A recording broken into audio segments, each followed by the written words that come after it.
Greetings, Ben Murray here. Welcome to another edition of SaaS Metric School. Today, we are talking your CPA and bookkeeper need to break up. And I see this over and over in early stage SaaS. I work with a lot of SaaS companies, a lot of SaaS founders, talk to a lot of SaaS founders, and some just looking for general advice as they're moving beyond early stage, or maybe they're early stage starting to generate some revenue. Things are getting a little bit serious.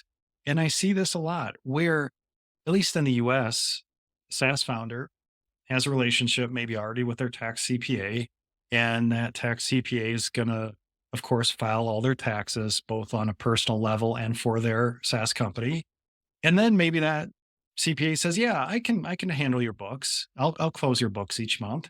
So then that local CPA, local accountant is doing both your tax work and your bookkeeping work. And then a lot of founders come to me and say, hey, boy, I'm just not getting enough attention. They do a good job at tax, but they're just not closing the books fast enough, or it's just not bucketed correctly. And the big thing is like they just don't know SaaS. So they don't know how to set up the chart of accounts.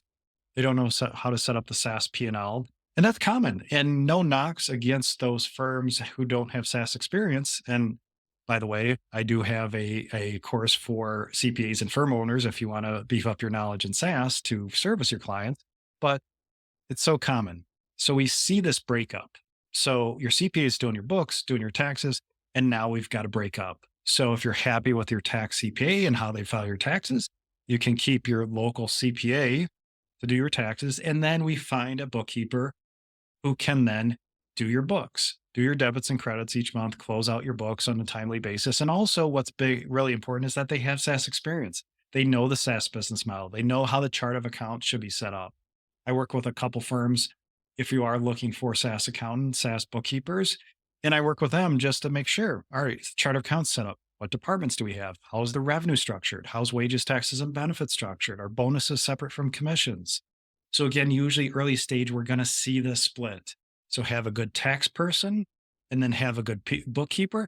And then usually that can scale potentially up to 10 million in revenue. Just depends on how complex your business is. Maybe how many states are you global now? But definitely that gives you runway before you have to think about hiring in-house on the accounting side, at least. So again, I see this over and over where we need to break out this function, have specialization on the tax side and on the bookkeeping side.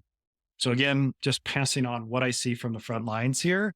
And if you are looking for some referrals on the accounting side and even tax, of course, a lot of folks in my network, just email me at ben@thesaasscfo.com and I can help you out there. Hope you enjoyed the episode today. Thanks.